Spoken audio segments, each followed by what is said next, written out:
ఒకరికి వాగ్దానం ఇచ్చే ముందు బాగా ఆలోచించు, ఎందుకంటే నీకు అది కేవలం వాగ్దానమే కావచ్చు. నిన్ను నమ్మిన వారికి ఆ వాగ్దానమే నమ్మకం, భరోసా, జీవితం. 100 కోట్లకు అధిపతివైన ఒక్క నిమిషము ఆయుష్ కొనలేవని తెలుసుకో. కోటి కోట్లకు వారసుడివైన ఊపిరి పోగానే ఊరి బయట పడేస్తారని తెలుసుకో. లక్షాధికారివైన భిక్షాధికారివైన శ్మశానములో ఇద్దరు సమానమేనని తెలుసుకో. 100 మంది డాక్టర్లు నీ వెంట ఉన్నా నీ పరలోక ప్రయాణం ఆపలేరని తెలుసుకో. ప్రపంచం అంతటికి అధిపతివైనను నీ ఆయుష్కు అధిపతి కాలేవని తెలుసుకో. యావత్ ప్రపంచాన్ని జయించగలిగానను మృత్యువును జయించలేవని తెలుసుకో. కాలం విలువైనది, రేపు అను దానికి రూపు లేదు. మంచి పనులకు వాయిదా వేయరాదని తెలుసుకో. లక్షలు కోట్లు ఉన్నాయని మురిసిపోవద్దు. ఆ లక్షలు నీ వెంట రావని, మృత్యువు నుండి తప్పించుకోలేవని తెలుసుకో. నీవు దాచుకున్నది జారిపోతుంది, ఇతరులకు సహకరించినది నీ ఖాతాలో జమ అవుతుందని తెలుసుకో. భోగాలకు ఖర్చు చేసి రోగాలను తెచ్చుకోకు. మంచి పనులకు ఖర్చు చేసి పుణ్యాన్ని పెంచుకో.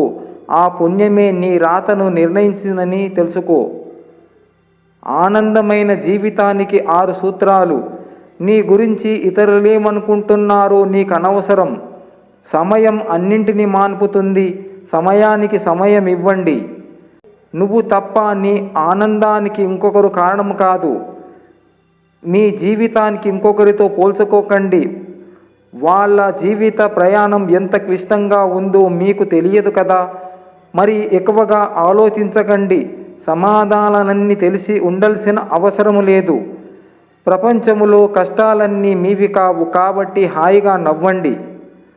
రాత రాసి ఉండాలి, గీత రాసి ఉండాలి అంటే కుదరదు. కష్టపడితేనే ఏదైనా వస్తుంది. అది ఆస్తి అయినా సరే, నువ్వు అనుకున్న లక్ష్యం అయినా సరే. ఎదుటివాడికి బాగా సంపద ఉందని నీకు లేదని ఎప్పుడు బాధపడవద్దు. నీ దగ్గర నిజాయితీ లేనప్పుడు మాత్రమే బాధపడు. అర్థమయ్యాక అనుభవించే విషయాలు కొన్ని ఉంటే, అనుభవంలోకి వచ్చాక అర్థమయ్యేవి మరికొన్ని విషయాలు ఉంటాయి. మాట నిచ్చెన లాంటిది, ఎత్తుకు తీసుకుపోగలదు, లోతులోనూ పడేవేయగలదు. మాటలో మెత్తదనం ఉండాలని నాలుక, ప్రవర్తనలో సున్నితత్వం ఉండాలని హృదయం ఎముకలు లేకుండా సృష్టించబడ్డది. నాలుకతో కఠినమైన మాటలు మాట్లాడి సున్నితమైన హృదయాన్ని బాధ పెట్టకండి. జీవితంలో అతి ప్రమాదకరమైంది దుఃఖం. దాన్ని దిగమింగడం నేర్చుకో. ఇంకా భయంకరమైన నిరాశ, దాన్ని అసలు పట్టించుకోకు. ఇంకా నీచమైంది అసూయ, దాన్ని ఏమాత్రం లక్ష్య పెట్టకు. ఓపిక కూడా ఓడిపోయేలా ఉంది జీవితం చేసే విన్యాసాలకు. ఏకాకిగా ఉన్నవారే సుఖవంతులు.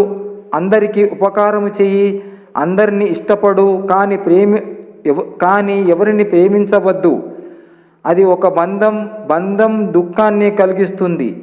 నీ మనసులో ఏకాకివై జీవించు, అదే ఆనందం. జీవితంలో అందమైన బంధం కళ్ళదే.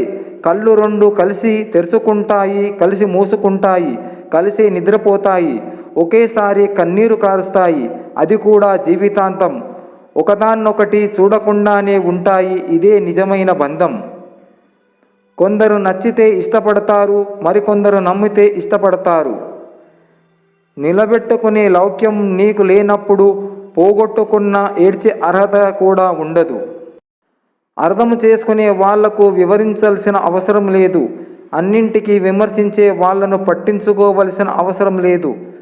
నీ మనసు బాగలేనప్పుడు నవ్వడం నేర్చుకో. ఇతరుల మనసు బాగలేనప్పుడు నవ్వించడం నేర్చుకో. మంచిని మరింత దగ్గర చేసుకో, చెడుని చేతనైనంత దూరము పెట్టుకో.